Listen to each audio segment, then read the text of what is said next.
whenever we were arrested. The family of Honorable Nyong'o participated. At one time, we were almost going to the gallows. It was none other than Brother Nyong'o, professor, the pathologist, who actually cleared the air when we were being charged with murder, which we never did. I thank everybody that was there for us during the time of struggle. Brother Odi, as I always refer to you and you refer to me as the commander, thank you very much, all the veterans, and God bless you. Thank you, Lumumba. May I now, on behalf of the office, invite Brother Oduor Ongwen to speak briefly. Oduor Ongwen, please come forward.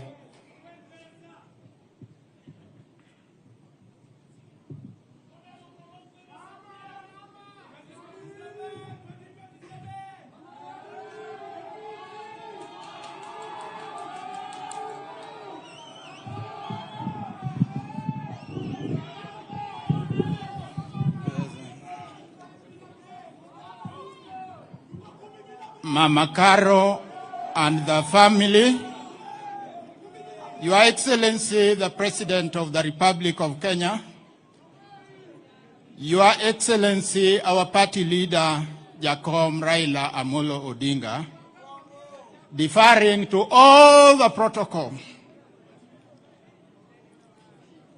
We are in an ecosystem where people struggle for the microphone. However, today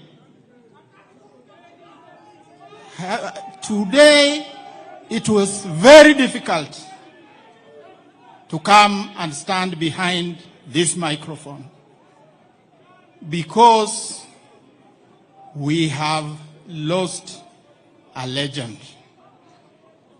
I'm standing here on behalf of those who worked with George.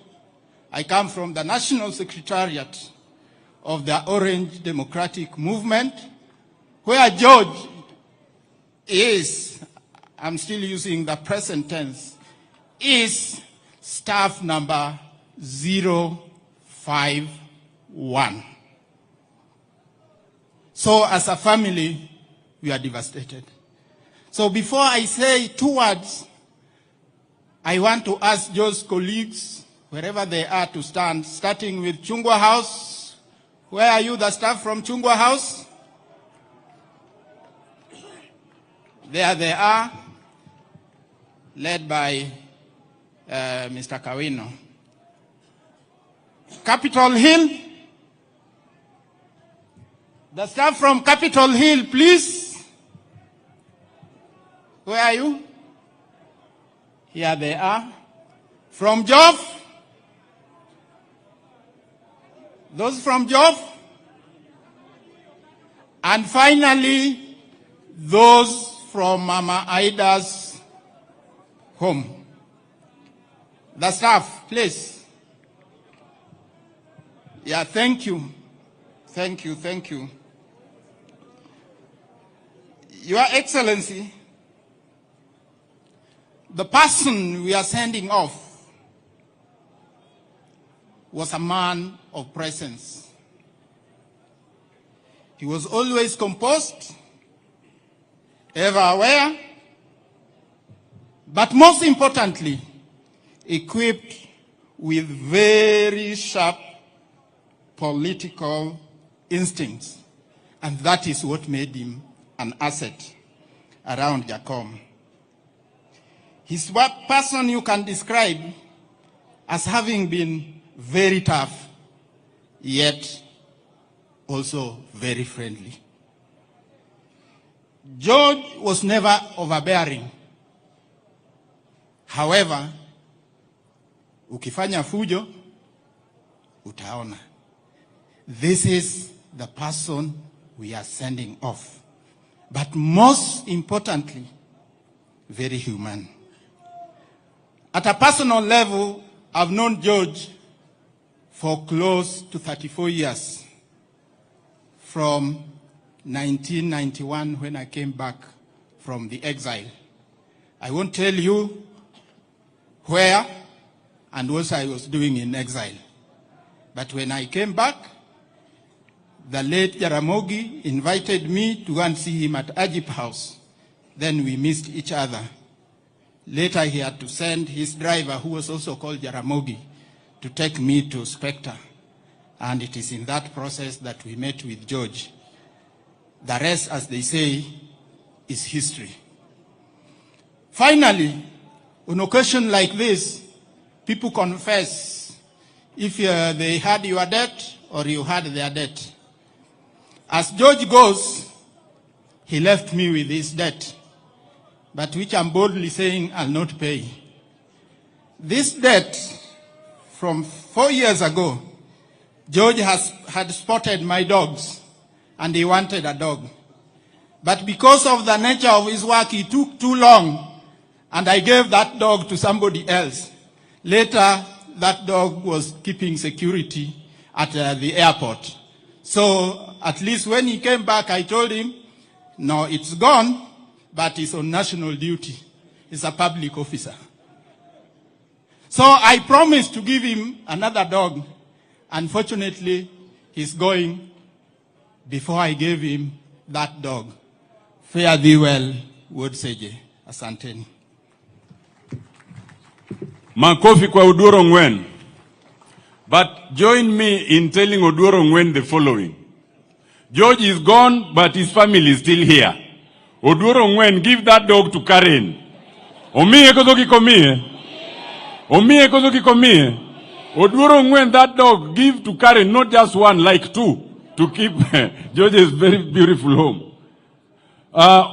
For just 1 minute, on behalf of now the staff at Capitol Hill and the media team, Dennis Onyango, quickly, please, just 1 minute. Please, quickly.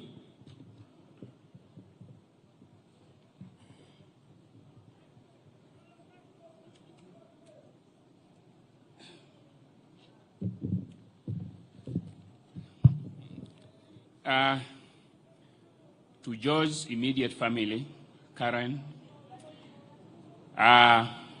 His Excellency the President, who I know must have been a beneficiary of George's security at some stage, to Right Honorable Raila'S Odinga, our boss, and a man who has lost a piece of himself, I'm here to speak on behalf of the office that you lead, and I'll speak from the point of view of George as a professional. I knew George. I've known George for some time. Even before I joined you, I knew George. And as I've said before, a bit of things may not be the same again with this exit. We will try to fill the gap, and we will fill the gap eventually. But a few things will take time, because George and you developed some kind of telepathic relationship, such that if George sensed that there is a problem between you and Mzee, you will notice it from George's reactions. George will never leave Mzee's side, even when he was hungry. But when he felt that he needs to take a bite behind the scenes, he would be very careful to ask, come and stand in for me. And if you try to stand in for George, and you realize he was not allowing you to stand in for him, then you knew there's a problem. There are many things that George made work seamlessly. Some of those are things that you would not tell him, but which he would read from your body language. He would know that Mzee is struggling with this kind of decision, and he will call you and tell you, have you spoken to Mzee this morning? And you say, I don't need to talk to him. He tell you, call him. That time he knew there's something you are struggling with. George loved order. George loved decorum, and George loved sustaining an image of Mzee. so that if you looked like you are not fit to be around Mzee, he would whisper it to your side and tell you never appear like this before again. On this, on the left-hand page of this, you see George in a red tie. I have this red tie. He left it with me. He left it with me because the day we were in Addis, he felt that the tie I was wearing